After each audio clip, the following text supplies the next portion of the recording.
सुप्रभातम।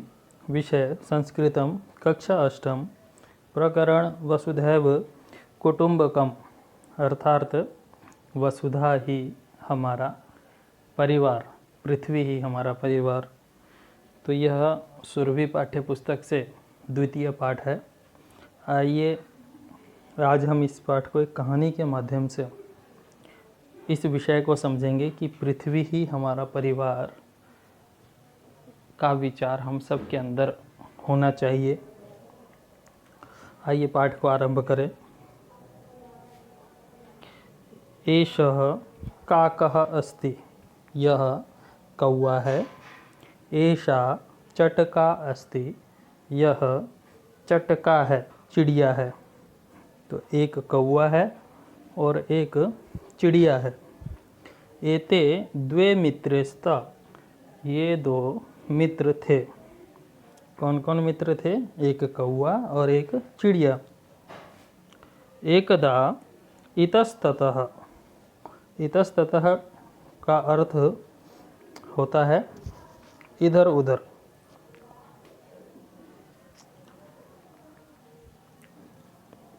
परिभ्रम्य, परि प्लस भ्रम्य, घूमकर, इधर उधर घूमकर, तौ एकस्मिन् वृक्षे, एक वृक्ष पर, निर्मितम, निर्मित बना हुआ, एकम सुंदरम गृहम अपश्यताम, एक सुंदर घर को देखा। किसने देखा? कौवा ने और चिड़िया ने। दोनों जब एक साथ घूम रहे थे तो एक वृक्ष पर सामने एक सुंदर घर को देखा। आगे है एकदा इतस्ततः। अच्छा, इधर उधर घूमते हुए उन्होंने एक सुंदर घर को देखा। फिर सुंदरम गृहम दृष्ट्वा, सुंदर घर को देख करके, दृष्ट्वा, दृश्य प्लस कत्वा, तौ अचिंतयताम, दोनों ने सोचा। क्या सोचा? किमर्थम न आवयोः अपि, किमर्थम क्यों न, आवयो हमारा, अपि माने भी, एतादृशम, एतादृशम का अर्थ होता है इस प्रकार का। किस प्रकार का? जिस प्रकार का घर उन्होंने देखा था उस प्रकार का। सुंदरम गृहम भवेत, क्यों न, किमर्थम न, क्यों न, आवयो हमारा भी, एतादृशम इस प्रकार का, सुंदर, सुंदरम सुंदर, गृहम भवेत घर हो, क्यों न हमारा भी एक ऐसा सुंदर घर हो, ऐसा दोनों मित्रों ने सोचा।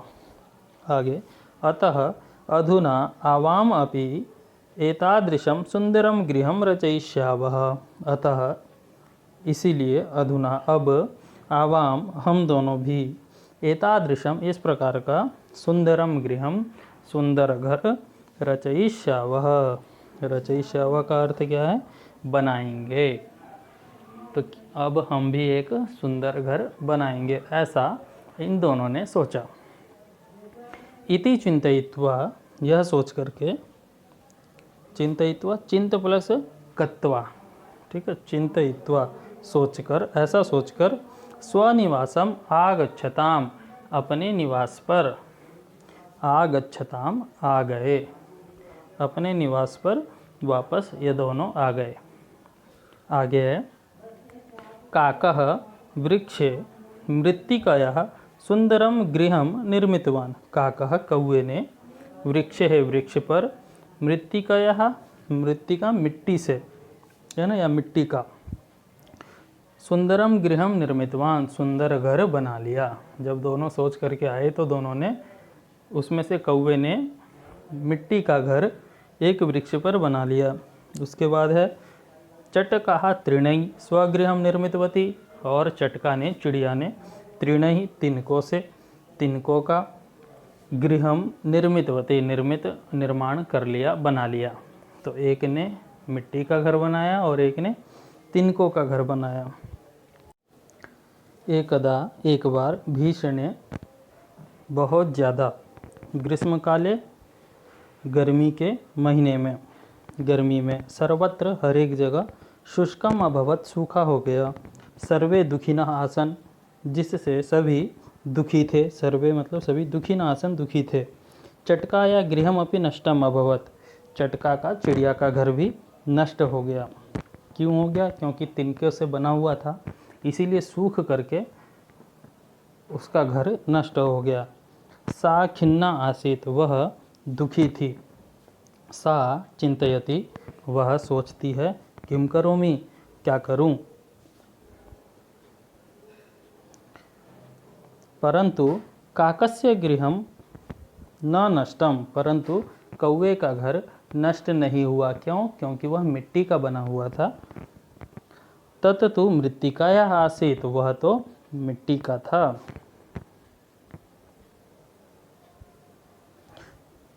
चटका चिंतयित्वा, चिड़िया सोच करके, काकस्य गृहम गच्छति, कौवे के घर जाती है। काकस्य षष्ठी विभक्ति एक वचन, कौवे के गृहम गच्छति घर जाती है।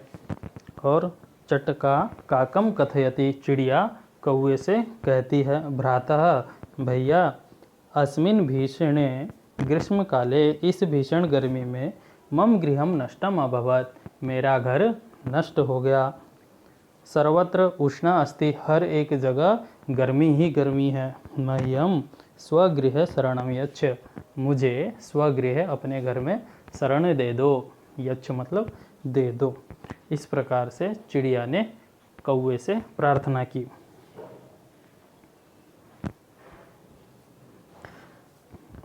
काकः अभिमानी आसीत, कौवा अभिमानी था। सह अकथयत, वह बोला। गच्छ गच्छ, जाओ जाओ। अत्र स्थानम नास्ति, यहाँ पर स्थान नहीं है, जगह नहीं है। कुत्रचित अन्यत्र, कहीं और। कुत्रचित कहीं और। गच्छ कहीं और जाओ। तब गृहम नष्टम, तुम्हारा घर नष्ट हुआ है। अहम किम करवाणी, तो मैं क्या करूं?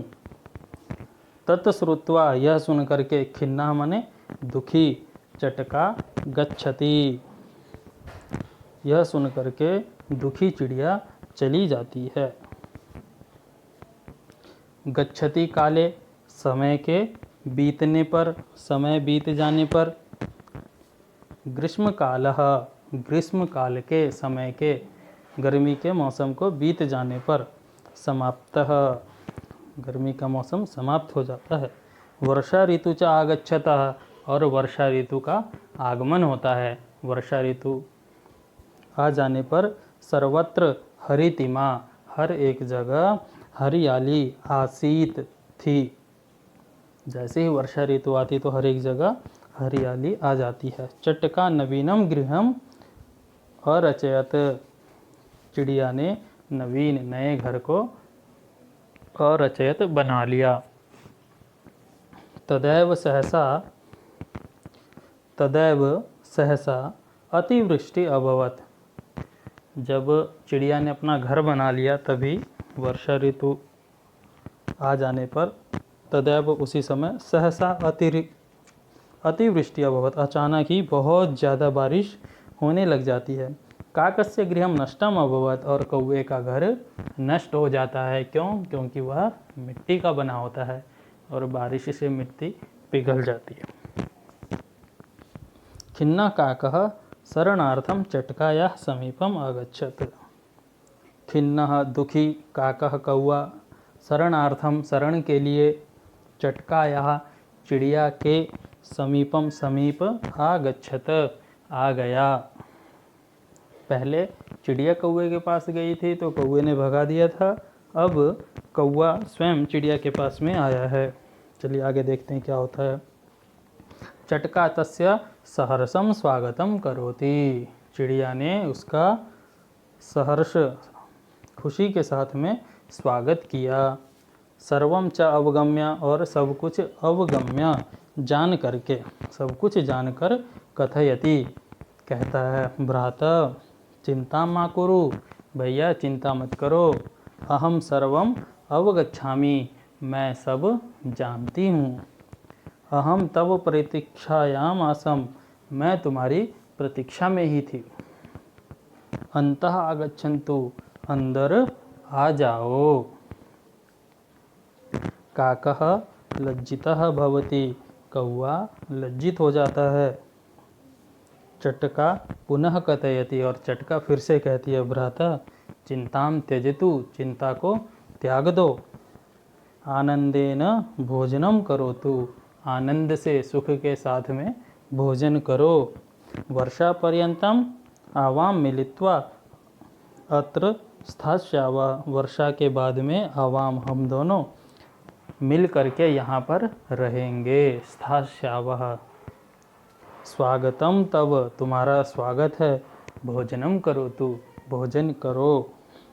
इस प्रकार से चिड़िया ने कौवे को शरण प्रदान किया और खुशी खुशी दोनों मिलकर के रहने लगे। इसीलिए कहा गया कि हृदय हमारा विशाल होना चाहिए, सब हमारे लिए परिवार के समान हैं। कौवे जैसा बर्ताव नहीं करना चाहिए, चिड़िया के जैसे व्यवहार करना चाहिए। इस प्रकार से अब आगे क्या हुआ, लज्जितः काकः, लज्जित कौवा भोजनम करोति, भोजन करता है। सह चिंतयति, और वह सोचता है कि अहम तो स्वार्थी अस्मि, मैं तो स्वार्थी हूँ, केवल अपने बारे में ही सोचने वाला हूँ। परम ऐसा उदार हृदय अस्ति, परंतु यह तो उदार हृदय वाला है, बड़े दिल वाला है। वर्षा कालात अनंतरम, वर्षा काल के बाद में, वर्षा काल के बाद में काकः पुनः नवीन गृहस्य निर्माणम करोति, कौवा फिर से नवीन नए घर का निर्माण करता है। चटका अपि सहायताम करोति, और चिड़िया भी उसकी सहायता करती है। उभौ मिलित्वा, दोनों मिलकर के सुखेन वसतः, सुख से रहते हैं। इस प्रकार से हमारी यह कथा समाप्त हो जाती है। और इसकी शिक्षा क्या है, सत्यमेव कथितम, सत्य ही कहा गया है। उदार चरिता नाम तु वसुधैव कुटुंबकम, उदार हृदय वालों के लिए पूरी पृथ्वी ही उनका परिवार होता है। इस प्रकार से हमारी यह कथा समाप्त होती है। आगे इसका अभ्यास हम अगली वीडियो में करेंगे। धन्यवाद, आपका दिन शुभ हो।